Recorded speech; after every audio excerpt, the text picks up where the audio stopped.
ચર્ચાની આજે આપણે શરૂઆત આપણે સેક્ટરથી કરશું. તો ખાસ કરીને ઓટો કંપનીના નંબર્સ જે આવ્યા છે ત્યારબાદ HSBCનો જે રિપોર્ટ આવ્યો છે તેના પર નજર રાખવાની રહેશે. તેમનું કહેવું છે કે તહેવાર સિઝનમાં જે ફેરફાર થયા છે તેને કારણે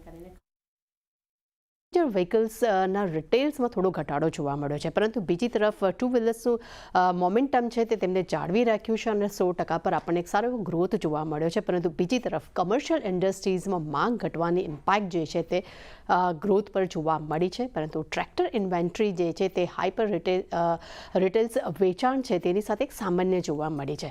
પરંતુ ઓલાનું માર્કેટ શેર જે છે તેમાં ઘટાડો જોવા મળ્યો છે અને તે 25% જોવા મળ્યું છે. બજાજ ઓટોના માર્કેટ શેર પર નજર કરશો તો તે 22% છે.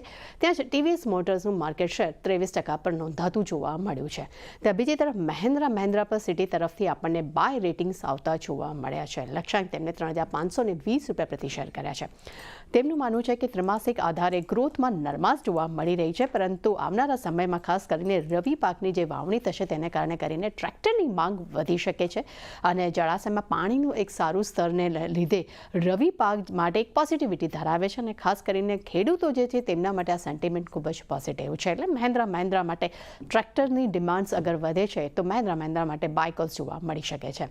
બજાજ ફાઇનાન્સ પર HSBCના રિપોર્ટ પર નજર કરીએ. અહીંયા આપણને બાય રેટિંગ્સ જોવા મળ્યા છે. લક્ષ્યાંક તેમને 7,740 રૂપિયા પ્રતિ શેર કર્યા છે. તેમનું માનવું છે કે FY 25-27 માટે EPS જે છે તેના અનુમાન 1-2% ઘટી શકે છે, પરંતુ ઓવરઓલ ત્યાં એક પોઝિટિવ સેન્ટિમેન્ટ તેમને બજાજ ફાઇનાન્સ માટે તેઓ રાખી રહ્યા છે. ગુજરાત ગેસ પર મોર્ગન સ્ટેનલીના રિપોર્ટ પર નજર કરીએ. અહીંયા આપણને ઓવરવેટ રેટિંગ જોવા મળ્યા છે. લક્ષ્યાંક તેમને 614 રૂપિયા પ્રતિ શેર કર્યા છે. તેમનું માનવું છે કે થોડા જ મહિનામાં 3-4 વખત કદાચ CNGની કિંમતોમાં વધારો કરી શકે છે કંપની. પણ જો અગર રાજ્યમાં ટેક્સ ઘટાડવામાં આવે છે તો કદાચ આ નિર્ણય કદાચ ન આવે ને કદાચ એક જ વાર કદાચ પ્રાઇસમાં વધારો થઈ શકે છે. પરંતુ ગુજરાત ગેસની જગ્યા પર તેઓ ગેલ અને રિલાયન્સ તેમના પસંદગીનું કાઉન્ટર ત્યારે આપણે સમક્ષ જોવા તેઓ રાખી રહ્યા છે.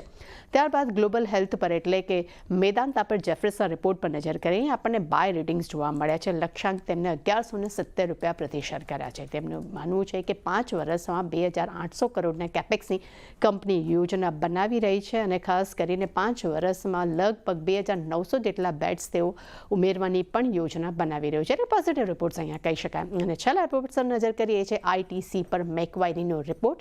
અહીંયા આઉટ પરફોર્મ રેટિંગ જોવા મળ્યા છે. લક્ષ્યાંક તેમને 560 રૂપિયા પ્રતિ શેર કર્યા છે. તેમનું માનવું છે કે સિગરેટ્સ પર અગર જો 45% સ્પેશિયલ અગર GST લાદવાના જે સમાચાર આવી રહ્યા છે અગર જો લગાડવામાં આવશે તો ટેક્સને કારણે સિંગલ ડિજિટની કિંમતોમાં વધારો થઈ શકે તેવી જરૂરત હાલમાં કંપનીને લાગી રહી છે. એટલે એક પોઝિટિવ રિપોર્ટ્સ પણ અહીંયા કહી શકાય. અને ચાની મેં જેટલા રિપોર્ટ્સ કર્યા છે ખાસ કરીને આજે ITC આપણા ફોકસમાં જોવા મળી શકે છે. જી, તો આ બધી કંપની